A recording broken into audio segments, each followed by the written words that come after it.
je ne veux pas perdre ma vie à travailler et encore moins mourir en travaillant. Donc, Mais tu fais des études. Tu es étudiante en sociologie. Donc tu étudies pour trouver un travail plus tard. Donc pourquoi tu dis que tu ne veux pas perdre ta vie à travailler? Dans ce cas-là, arrête tes études. Ça n'a pas de sens. Et après, tu dis que tu ne veux pas mourir en travaillant. Mais Cassandra, personne ne meurt en faisant de la sociologie. Les amis, aujourd'hui, vidéo spéciale. Je veux dire, là, on est sur du gauchiste de compétition, du gauchias de Ligue des Champions. Là, c'est du très très haut niveau. Que ce soit Cassandra ou toutes ses copines féministes, communistes, islamo-gauchistes.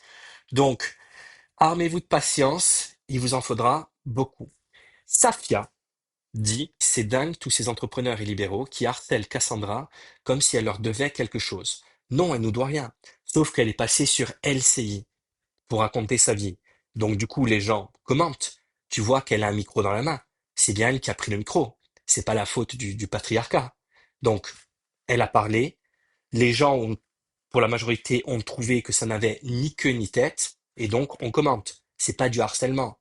Reste souple. Les étudiants bossent à côté de leurs études, mais ils ont faim. Tout ça pourquoi? Pour renflouer vos bénéfices. C'est vous les assistés. C'est qui les assistés, Safia? Les entrepreneurs? Tu as déjà été entrepreneur? Tu sais ce que c'est que d'avoir des employés, des charges, des responsabilités? On va voir ce que tu as fait dans ta vie. Militante antiraciste, donc apparemment tu as le temps pour militer, c'est bien. Doctorante, donc étudiante. Chroniqueuse. Je vois pas d'entrepreneur, donc ne parle pas de quelque chose que tu ne connais pas. Moi, j'ai été entrepreneur, je suis toujours, mais j'ai également été étudiant. Et quand j'étais étudiant, ben, j'ai bossé comme beaucoup de gens. J'ai apprécié d'ailleurs la plupart des boîtes dans lesquelles j'ai bossé et la plupart des patrons de ces boîtes. Donc, tu devrais faire pareil, toi et ta copine, bossez dur, arrachez-vous et vous allez voir que vous allez vous en sortir. Mais pour ça, il faut le bon état d'esprit.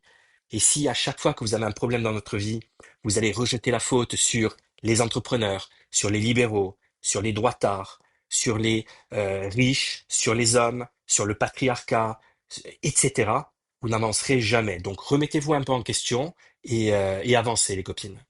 Ben vous savez ce qu'on va faire. On va écouter le euh, discours en entier qui est assez court c'est le SMIC, en et on fait. en parlera après. Et encore, c'est quand on nous compte nos heures supplémentaires. Parce que il arrive, mais de manière commune, normalisée, que les patrons qui nous embauchent ne nous payent pas les heures supplémentaires qu'on fait. Et moi, ce que je dis, c'est Ça ne m'est jamais arrivé.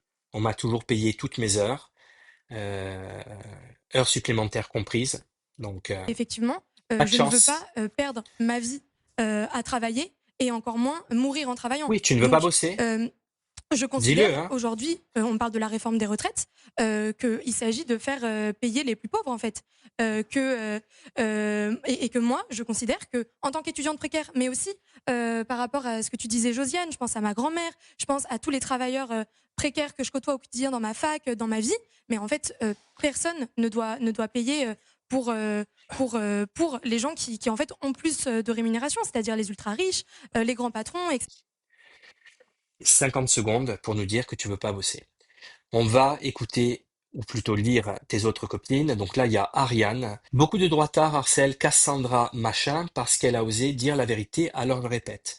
Les patrons sont les seuls assistés de l'État. Voilà, donc elle répète, on dirait une secte. Ils sont riches grâce au travail des autres. Oui, bien sûr.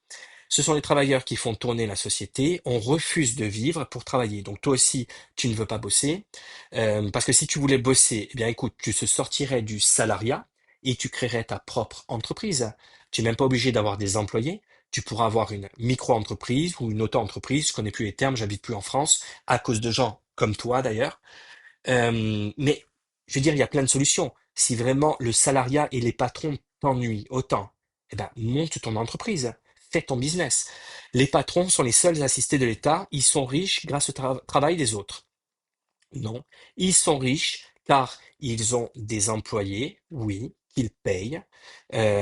Tu sais que parfois, les gens ne sont pas très bien payés, pas seulement parce que les patrons ne veulent pas les payer beaucoup, mais parce qu'il y a énormément de taxes, de charges en France Et c'est vrai que c'est parfois dur d'avoir un salaire décent lorsque tu es employé, mais dis-toi que ce n'est pas que de la faute des patrons. Peut-être que certains patrons abusent, oui, mais arrête de mettre tous les patrons et tous les entrepreneurs dans le même sac. Et ce que tu dis d'ailleurs, c'est ridicule. Ils sont riches grâce au travail des autres. Ce sont les travailleurs qui font tourner la société. Ça voudrait dire que les patrons n'y sont pour strictement rien. Tu peux pas dire ça. Tu peux pas dire ça, Ariane.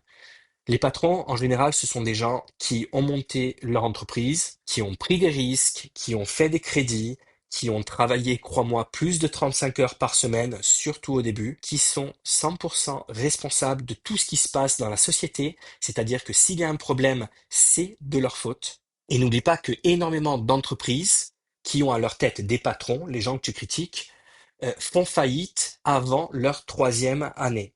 C'est extrêmement compliqué de monter son entreprise en France et surtout de la faire perdurer. Pourquoi? Parce qu'on est énormément taxé. Mais toi, tu crois que c'est les patrons qui sont le problème et ce que toi et tes copines et d'ailleurs tous les gauchistes aimeriez faire, c'est taxer encore plus. Oui, parce qu'en taxant encore plus, c'est évident que les salaires vont monter. Mais bien sûr. Ensuite, une autre gauchiasse, Astrid Rivera. Alors elle, c'est pack complet, triptyque, féministe, drapeau palestinien et évidemment communiste, je présume. Énorme soutien à ma camarade. Voilà, le mot magique du communisme. Cassandra, qui se prend une vague d'harcèlement car elle a osé dénoncer l'exploitation. Non, désolé les droitards frustrés. Frustrés par quoi? Frustrés par quoi, Astrid? Mais les patrons ne créent pas de richesse. Si on s'arrête de bosser, nos patrons ne gagnent plus un seul centime. T'inquiète, les gens comme toi, c'est très facile de les remplacer, soit par d'autres personnes, soit bientôt par des robots. Et encore une fois, cette idée que les patrons ne servent à rien, on pourrait mettre n'importe qui à la tête d'une entreprise, ça marcherait nickel. Je vais redire ce que j'ai dit plus tôt.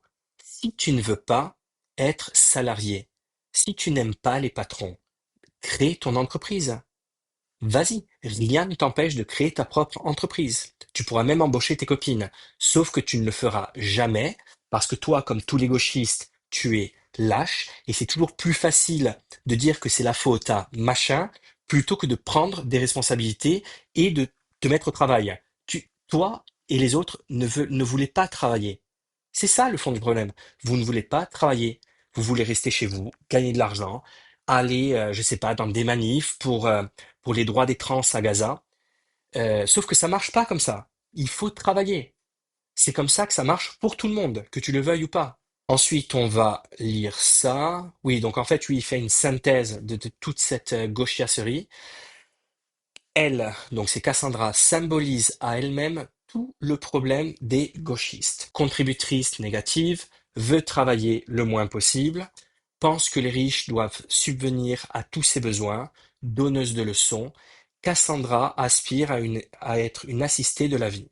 C'est exactement ça. Ce que j'aimerais dire à ces demoiselles, c'est que elle croit que être patron, c'est une sorte de totem, une carte magique dans un jeu qui fait que vous avez forcément beaucoup plus d'argent que les autres, que vous êtes forcément une mauvaise personne qui exploite ses employés. Mais vous savez, le travail, ça peut être autre chose. Ça peut être quelque chose dans lequel vous vous épanouissez dans la vie. C'est le cas de beaucoup de gens. Beaucoup de gens font quelque chose, un métier qu'ils adorent. Beaucoup de gens aiment leur patron. Beaucoup de patrons aiment leurs employés. Vous savez, moi, quand j'ai monté mon entreprise, j'ai travaillé beaucoup plus que 35 heures par semaine. J'ai certainement dû travailler le double, c'est-à-dire 70 heures par semaine, les premières années. Maintenant, j'ai réussi à travailler moins, mais au début, c'est extrêmement compliqué. Euh, Mes enfants, je les ai pas vus grandir pendant ces années. Ça vaut combien en salaire? Je n'ai jamais été malade. Congé maladie, je sais même pas ce que c'est. Les vacances pendant les premières années, impensable. Non seulement parce que je n'avais pas le temps, mais surtout parce que je n'avais pas d'argent. J'ai énormément stressé parce que j'avais des charges à payer, des salaires à payer. Je ne compte pas les nuits où j'ai extrêmement mal dormi. Ça fait aussi partie de la vie d'un patron. D'accord? Il y a des patrons qui gagnent effectivement très bien leur vie Et pour la majorité des gens qui gagnent très bien leur vie, ça veut dire qu'à un moment donné, ils ont énormément travaillé, ils ont pris des risques et ils ont assumé leurs responsabilités. Ces patrons ont créé de l'emploi, ont payé beaucoup de taxes, ils ont participé à l'effort national, dans un sens, donc arrêtez de les critiquer. Je dis ça évidemment sans aucun espoir. Je sais très bien l'état d'esprit dans lequel ces personnes sont. Ce sont des gens qui mettent tout sur la faute des autres, parce que c'est tout simplement plus simple. Et peut-être que ce qu'elles devraient faire, c'est deux choses. La première, comme je l'ai dit, c'est de créer leur propre entreprise, de devenir patron. Comme ça, ce sera leur travail, leurs règles, leur corps, leur choix. Elles pourront embaucher qui elles veulent, elles pourront donner des salaires astronomiques à leurs employés, puisque c'est ce qu'elles reprochent au patron. Donc, comme ça, tout ira bien. Et ce que je leur conseillerais également, c'est de faire comme cette dame qui est devenue maman et qui explique, donc c'est en anglais, mais je vous le traduis. Imaginez la quantité de propagande que ça prend de convaincre les femmes que se réveiller comme ça, c'est oppressant, mais que se réveiller avec la gueule de bois et seul, ou encore pire, avec un étranger, ça ne l'est pas. Donc, mesdemoiselles, essayez de devenir mère, faites des enfants, trouvez-vous un combat dans votre vie, un combat qui soit sain, critiquez les autres, les patrons, mais surtout les entrepreneurs, ceux qui prennent des risques, ceux qui font des choses. Je vous assure que ce n'est pas sain et que forcément, au fond de vous, vous le ressentez. La vie est courte, faites des choses belles, soyez contente. Si vous ne voulez pas travailler, ne travaillez pas, mais ne faites pas chier les autres. Il y a des gens qui travaillent et qui sont très contents. Je vous assure, ça existe. Donc trouvez-vous un combat noble, un combat sain, et arrêtez de nous faire chier.